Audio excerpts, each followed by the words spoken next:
Bonjour à toutes et à tous, j'espère que vous allez bien les amis. On se retrouve aujourd'hui pour ce deuxième tutoriel sur le développement web, on va dire. Enfin non, on va dire non. C'est le deuxième épisode sur la petite série tutoriel sur le développement web. Donc on a tout bonnement là, dans le premier épisode, on a parlé des bases du CSS, comment utiliser le CSS, un peu les balises de plus utiliser, etc. Aujourd'hui on va faire la même chose mais avec CSS, on va voir les bases du CSS. Alors encore une fois je vais vous faire un petit point théorique un peu sur ce qui est le CSS, etc. si vous voulez swiper. Donc le CSS ça s'appelle le Cascading Style Sheet. C'est le langage qui nous permet d'utiliser toutes nos pages web du coup, comme je disais la dernière fois, c'est ce qui va nous permettre de mettre les couleurs, les types de fonte, les tailles de fonte, les images en background, ce genre de choses, etc. Des animations, voilà, c'est vraiment très utilisé, on n'a pas le choix. Et pour les animations on verra pas ça tout de suite, on verra ça plus tard quand même. Donc le CSS, qu'est-ce que c'est? C'est tout simplement, comme je disais, le Cascading Style Sheet. Et du coup c'est un langage de feuilles de style qui est utilisé pour décrire la présentation des pages HTML ou XML. Certaines personnes viennent dire que du coup c'est la garde-robe du HTML, comme je disais la dernière fois, on a le squelette et on habille notre squelette. Ensuite, du coup c'est... Tout simplement, CSS il est arrivé en 96 par le W3C, World Wide Web Consortium. Et à ce moment-là, c'était que les bases, les formes de texte, les marges, les bordures, les couleurs et les arrière-plans. En 98, il y a eu le CSS2 qui du coup a rajouté pas mal de fonctionnalités, des positionnements, le Z-index, les médias par type. En 2005, le CSS3, c'est la révolution, c'est ce qu'on utilise, c'est là qui sont arrivées les animations, les transitions, les orbres, les dégradés, les flexbox, les grids, le layout. Le CSS4 il n'existe pas vraiment. Il y a des personnes qui aiment dire qu'on est dans le CSS4, mais c'est pas vraiment le cas parce qu'il n'y a pas vraiment eu de grosses évolutions qui ont été déclarées, il n'y a pas eu de vraie mise à jour sur le langage qui a été fait. Donc en soi on reste toujours dans le CSS3. Et du coup, le CSS interagira pas mal avec JavaScript dans la suite, dans le sens où on pourra se servir de JavaScript pour dire tu rajoutes tel style au HTML, tu enlèves tel style, etc. Ou même créer des balises HTML, etc. Ensuite, la syntaxe de base. Donc dans CSS, on peut sélectionner nos balises HTML de différentes manières. Déjà, la première manière, c'est tout simplement de prendre la balise. Attendez, on va aller dans VS Code. Et puis, on va aller voir ça tranquillou. Donc, paf, là. Donc, je vais faire un petit repo, encore une fois, sur GitHub. Tac, your organization, development, repo. Donc, tuto web-1. Ensuite, du coup, ce sera tuto-web-2.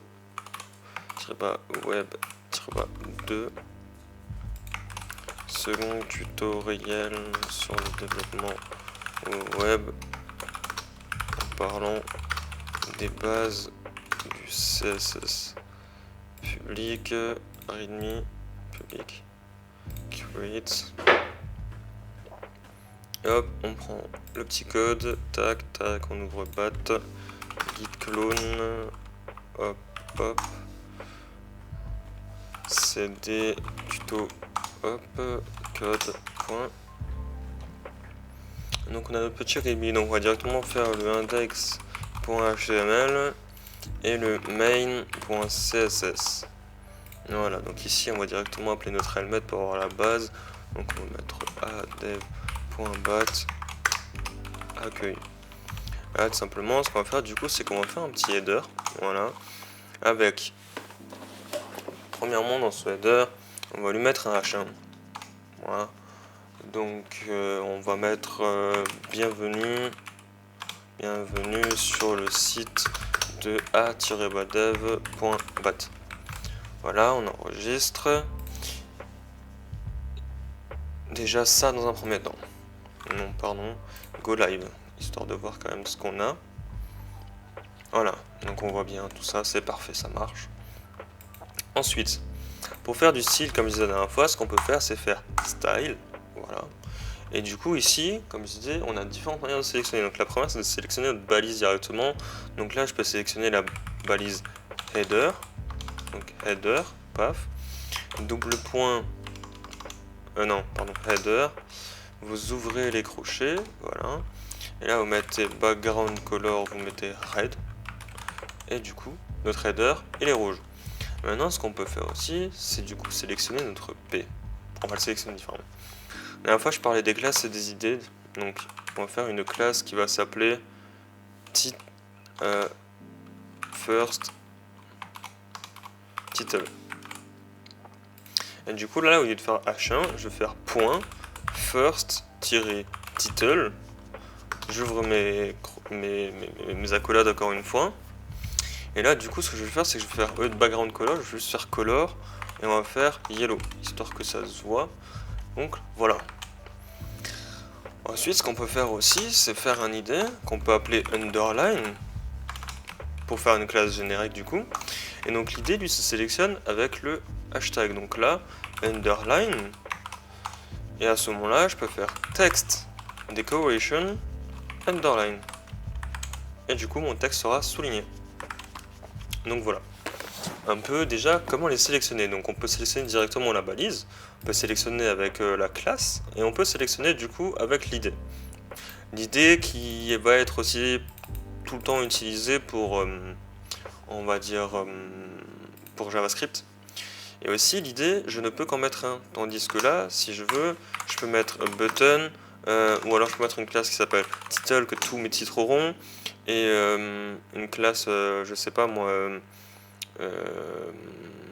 uppercase, ouais, uppercase, et comme ça, du coup, dans title, ce qu'on peut faire, qu'est-ce qu'on pourrait faire dans title? Je cherche ce qu'on pourrait faire. J'avoue que title, j'ai pas trop d'idées, on va juste la laisser, et on va faire du coup uppercase.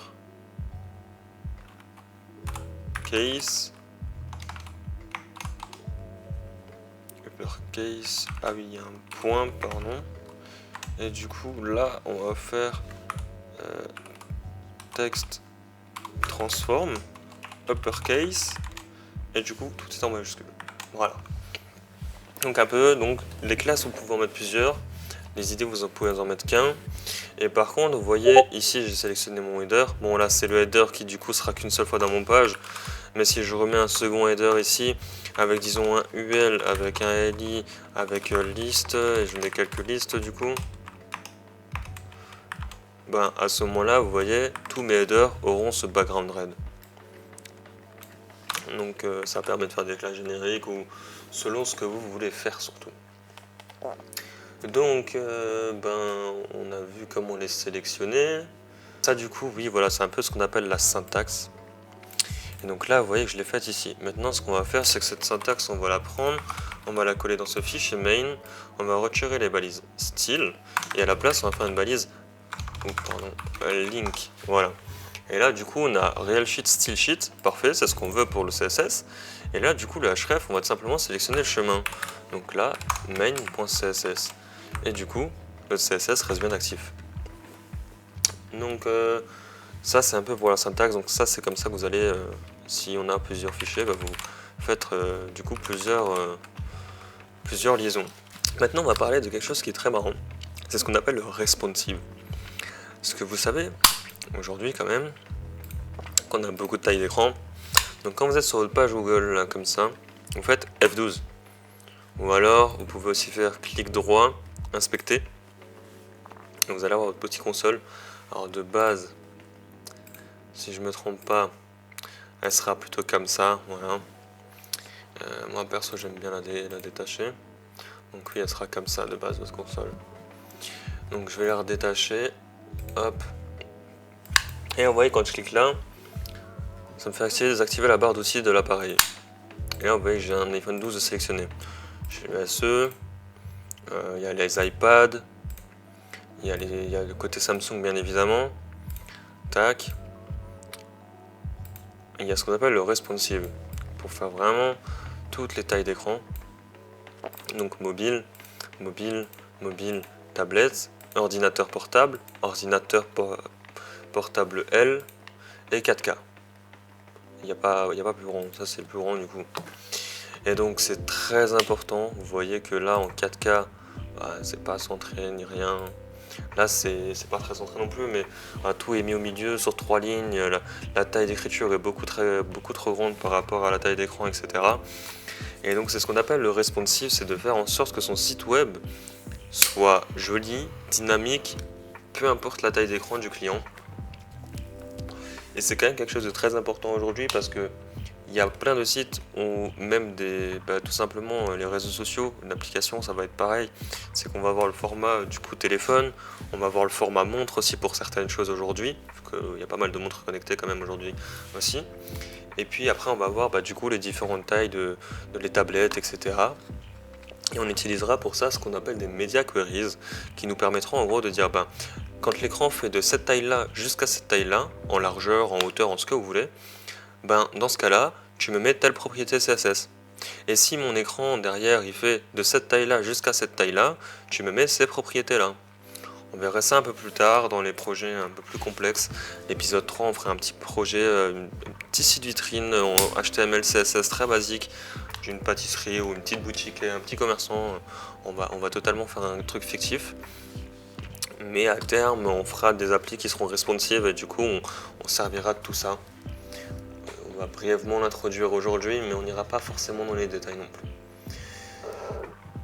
Donc, comme vous avez vu ici, donc avec background color, je change la couleur du fond, pardon. Et avec color, je change directement la couleur de mon écriture, du texte, pardon. Donc en couleur, en soi, il n'y a pas beaucoup plus de possibilités non plus. On peut remplacer le background color. Attendez, je vais vous montrer ça quand même. Donc on va reprendre une image, on va reprendre le bon vieux logo comme d'habitude. Et du coup, ici, ce qu'on va faire, c'est background image et URL, paf, tac. Et là, du coup, vous voyez qu'en fond, on a notre image. Bon, elle se répète, etc. C'est pas propre, mais c'est comme ça qu'on intègre nos images en fond, du coup. Après, dans le CSS, on va souvent parler de division enfant, de division parent, etc. Comme je disais la dernière fois avec les divs, dans le sens où cette division va être le parent de cette division qui est l'enfant de l'autre. Mais cette division-là est l'enfant de celle-ci. Vous voyez ce que je veux dire? Donc, il y a beaucoup cette notion-là à prendre en compte dans le CSS. Il y a cette propriété-là à prendre en compte aussi dans le CSS beaucoup parce que ça peut faire beaucoup de soucis de code en fonction de comment vous placez votre code CSS. Et souvent, ça sera la dernière propriété prise dans votre code qui sera appliquée en cas d'erreur ou autre. Donc voilà, on peut aussi intégrer du CSS comme ça directement. Genre, ce que je peux faire, c'est background color red, voilà. Min wife pour une largeur minimum de 100 pixels et min height pour une hauteur minimum de 100 pixels également. Donc là on revient là, déjà je vais enlever le côté responsive, voilà. Et donc là vous voyez que du coup on a notre div de 100 par 100 qui est rouge. C'est plus que 100 par 100 là. White, on peut max du coup. Voilà. Là vous avez votre petit carré rouge du coup. Vous pouvez faire ça également comme ça peut être utile des fois, mais c'est à éviter, vraiment à éviter, sinon vous allez foutre du style partout. Le mieux c'est de le laisser dans votre CSS et de faire plusieurs pages propres en fonction de ce que vous faites. C'est très important de bien trier pour bien retrouver son code. Pareil, les commentaires en CSS se font comme ça. Hop, donc commentaire, tac, hop, tac. CTRL-C, CTRL-U fonctionne également, comme partout. Donc très important, n'oubliez pas de commenter votre code et tout ça. Après, ce qu'on a aussi, du coup, c'est que vous voyez, là on a fait text, decoration, etc. Mais ce qu'on peut faire aussi, du coup, c'est font size. On peut mettre, je sais pas, du 50 pixels. Donc ça, c'est la taille de la fonte. Et vous voyez que le texte est beaucoup plus grand. Pour abuser, on peut mettre 100 pixels. Vous voyez que c'est vraiment très très grand. On va en mettre 50, c'était pas trop mal, c'était vraiment pas trop, voilà. Ensuite, vous avez font white. Donc là, si je mets 100, ça va être très fin. Il va peut-être pas l'avoir, mais si je mets du 900, ça va être beaucoup plus gras. Il l'a pas avec, attendez, font family. Et on va lui mettre une famille qu'on connaît bien. Allez, celle-ci. Voilà. Donc là, vous voyez que l'écriture est bien grasse. Et si là, je mets 100, elle est très fine. Donc ça, c'est pour faire tout ce qui est le gras, etc. L'épaisseur des lettres au final. Donc font family, comme vous avez vu, du coup, c'est pour choisir du coup le type d'écriture. Ensuite, qu'est-ce qu'on a encore d'utile en soi, c'est le plus utile. Dans texte, on a décoration, on a online du coup pour center, où du coup notre texte est au centre. On a quoi encore décoration. Dans décoration, vous avez pas mal de choses du coup. Dans transform, il y a pas mal de choses différentes aussi. Voilà, love case, none, on peut écrire en petite écriture, etc. Unset, etc. Donc dans le texte, on a l'overflow, on a le shadow. Ça, on verra plus tard quand on fera du CSS un peu plus poussé. Donc voilà pour le texte. Ensuite, ce qu'on va faire, c'est bien qu'on ait fait ça. Je vais vous introduire ce qu'on appelle les flexbox. Donc là, on va faire une classe et on va appeler ça first item. Ici, on va faire une classe qu'on va appeler second item. Là, on va retirer ça. Et on va faire classe third item. Et sauf que third item, on va le dupliquer 2 fois. Et second item, on va le dupliquer 1 fois. Voilà. Ensuite, donc ici, c'est un peu laissé. Donc on va déjà faire notre div. Du coup, on va lui donner de nouveau, Donc notre div, on va lui donner une max wife du coup de 100 pixels, une min height de 100 pixels, un background color, ça on verra en fonction. Donc first item, on va lui donner un background color red. J'ai oublié le petit point, donc c'est une classe. Ensuite, second item, on va lui donner la petite couleur de background en yellow. Point third item, on va lui donner le background color en blue. Voilà. Donc,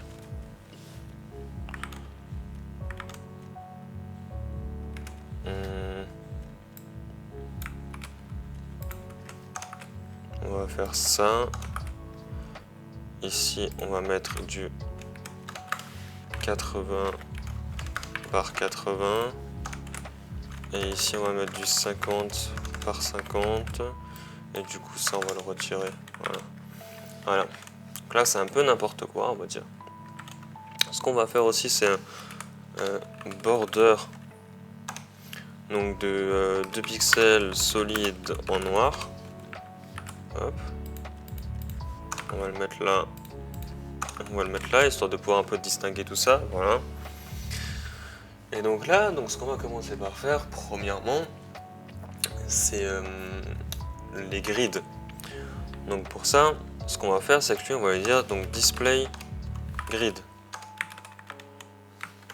Voilà. Donc, ensuite, on fait grid area. Donc là, je fais grid template colonne. Et donc là, on va mettre du coup repeat pour répéter. Et on va faire 3 colonnes de un fragment. Et ensuite, on va faire un grid gap. Gap de 10 pixels. Voilà. Et donc là, vous voyez déjà donc, mon rouge qui prend toute la place. On a dedans les jaunes qu'on ne voit pas. Elles sont où les jaunes Après ici du coup on refait un display grid aussi,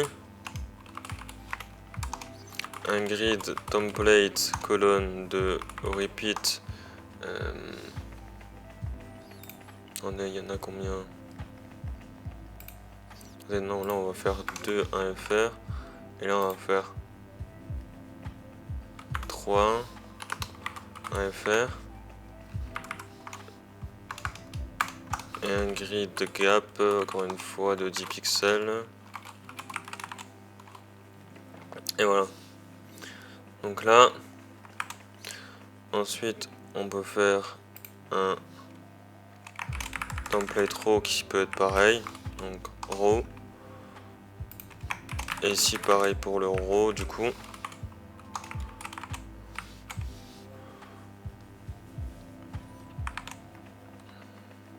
Ah non pardon, on peut enlever le colonne du coup pour mettre le row comme ça, voilà. Pour faire ça dans l'autre sens, voilà. Vous voyez, du coup on a nos 3 bleus dans la jaune qui sont les 2 jaunes dans la rouge. Mais il y a une autre manière de faire ça aussi, qui est ce qu'on appelle le display flex. C'est ce qu'on appelle aussi les flexbox, que moi personnellement je préfère. Donc là mon parent, je vais lui faire display flex, donc flex direction, je vais dire colonne, que je vérifie. Voilà, donc ils sont l'une au-dessus de l'autre. Après je vais dire un flex wrap, no wrap. Voilà, ou alors je peux lui mettre un wrap pour qu'il y ait de l'espace. Non, c'est pas ça.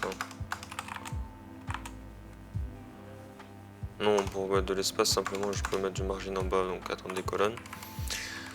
Et ensuite ici on va dire qu'on va les mettre en ligne. Donc ici on va faire un display flex, flex direction row. Ce qu'on peut faire, c'est un petit margin du coup de 10 pixels. Et encore un padding de 10 pixels.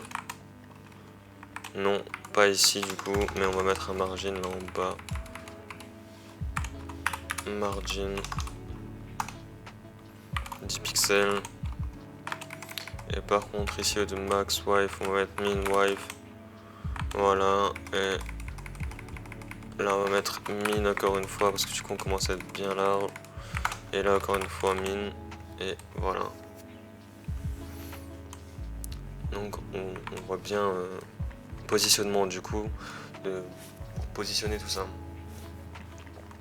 Mais après ce qu'on peut aussi faire, c'est que imaginons cette div là à mettre item brut, je sais pas pourquoi, ça m'est venu en tête. Donc là, point item brut, et on fait position fixed, top 0 pixel et white 0 pixel. Et du coup, vous voyez que ce bloc là est tout en haut à droite. Il est positionné là, il est fixe. Après dans position, on a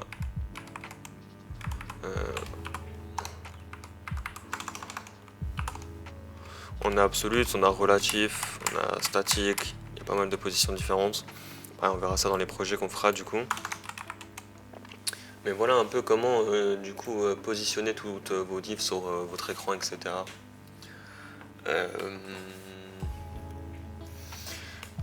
Je voulais de base vous montrer les médias, enfin vous faire créer des media queries, mais on va d'abord juste simplement voir ce que sont des media queries, et on en créera quand on fera un projet avec, comme ça vous les aurez, et vous pourrez faire comme moi, faire votre propre projet vierge, où vous avez vos petits templates. Alors si on va dans source SCSS et dans media queries, donc, comme je vous disais, ouais, @mixing fait XS, donc pour appeler mixing XS, et là media max wife, donc jusqu'à 767 pixels tu prends le contenu. Et donc après dans mon code, moi ce que je fais, c'est que je fais XS et que j'appelle du coup mon XS et que je ouvre mes crochets, et que du coup tant que mon écran fait moins de 760 pixels, il prendra ses propriétés CSS là. Et après derrière, je recode du coup, donc bien sûr j'ai des propriétés communes à tout, mais j'aurai des propriétés du coup qui seront à chaque fois répétées pour chaque écran et qui seront différentes, souvent des tailles de fond, ce genre de choses là. Donc voilà pour le Media Queries, et comme dit on créera les nôtres au moment venu. Ça me permettra de refaire les miennes qui sont pas si bien que ça. Qui sont plus si bien par rapport aux tailles d'écran d'aujourd'hui, c'était bien il y a 3-4 ans quoi. Oui, ensuite on va faire un petit formulaire, vous savez quoi. Donc on va simplement faire là un petit formulaire avec pas d'action, pas de méthode. On va mettre un h3 nous contacter.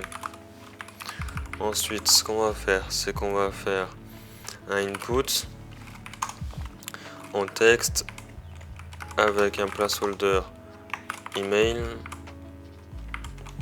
Ensuite on va faire un autre input, non parce que du coup on va faire mail, texte, non, si texte avec placeholder titre, input texte encore une fois avec le placeholder demande, non parce que du coup là ce qu'on va faire c'est plutôt ce qu'on appelle un text area. Le name on n'aura pas besoin, l'idée non plus. Row colonne on va gérer en CSS. On va juste lui mettre un placeholder du coup de contenu de la demande. Et un dernier input qui sera du coup en submit, à qui on donnera une classe tout simplement button. Voilà. Vous pouvez aussi très bien scinder comme ça votre code si jamais. Voilà. Donc là derrière ce qu'on fait c'est qu'on prend notre petit formulaire. Déjà comment c'est qu'il apparaît? Voilà, il apparaît comme ça. Déjà on prend notre petit formulaire, on va lui dire margin, non déjà on va lui faire un flex display flex direction, donc on les veut en colonne, voilà. On va faire un max width de 300 pixels, parfait. Donc notre h3 on va lui mettre un h3 on va mettre un text online center, voilà. Texte transform uppercase, enfin un beau titre, et un text decoration underline pour faire vraiment très beau. Ensuite ce qu'on va faire c'est que nos inputs on va leur donner un margin de 10 pixels. Voilà, parfait.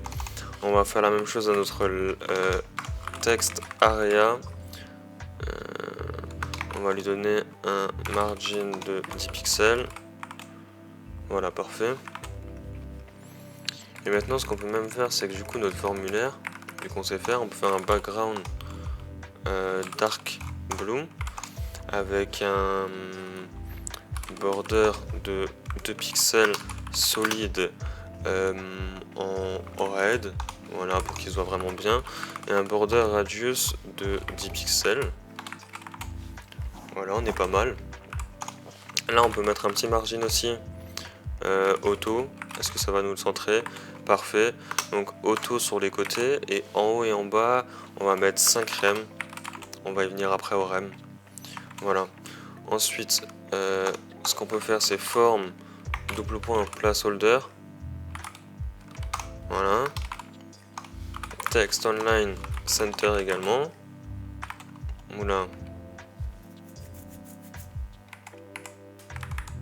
faut pas mettre le form je crois, si. Voilà, pas mettre le form, donc là c'est text online. Et du coup le text area, ouais, c'est ce qu'on peut bouger comme ça, agrandir et tout.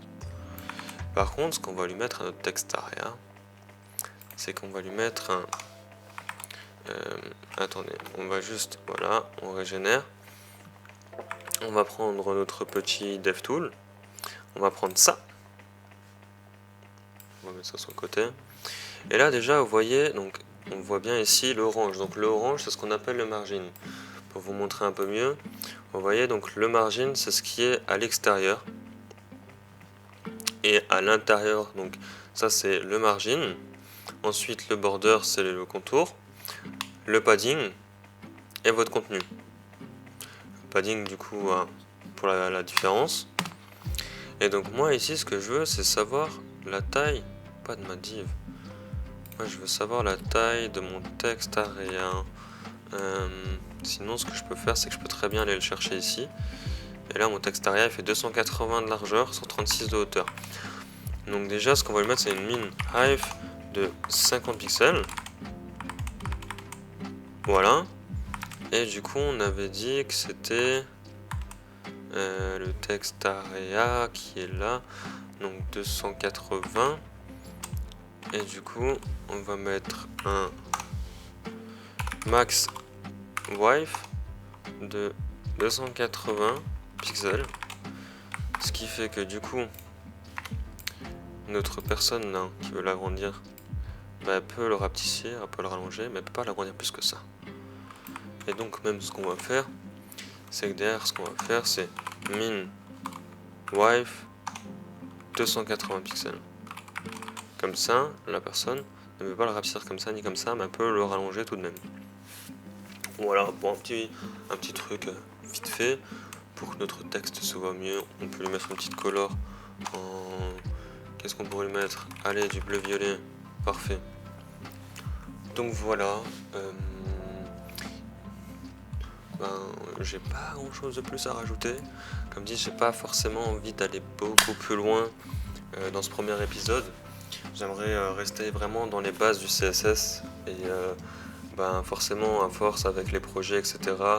On ira beaucoup plus avancé. On fera de ce qui est media queries pour le responsive. On parlera forcément aussi de ce qui est des animations, toutes ces choses là en CSS. Il y a énormément de choses. On verra ça avec le temps, au fil du temps, tranquillement.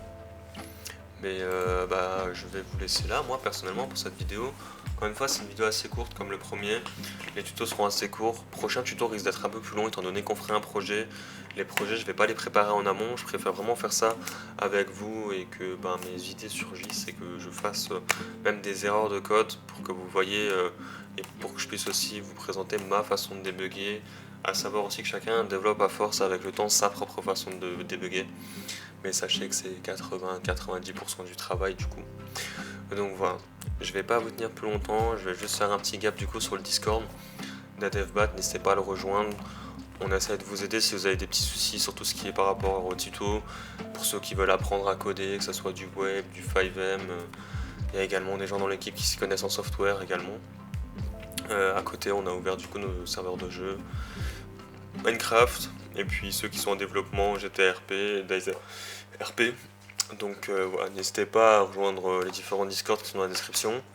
Le repo de projet est également dans la description. Voilà, n'hésitez pas à scroll la description pour voir toutes les ressources qui sont mises à disposition. Et puis je vous dis à dans 2 semaines pour un épisode sur l'UACFX, cette fois du coup dans 2 semaines. Et puis à dans un mois pour le tuto numéro 3 sur le développement web. D'ici là, portez-vous bien. Allez, ciao, bye bye. All of my friends, I want Audis. Smoking on booth and it's my weed. I check the bitch like I'm Mari. Sorry, bitch, I don't say sorry.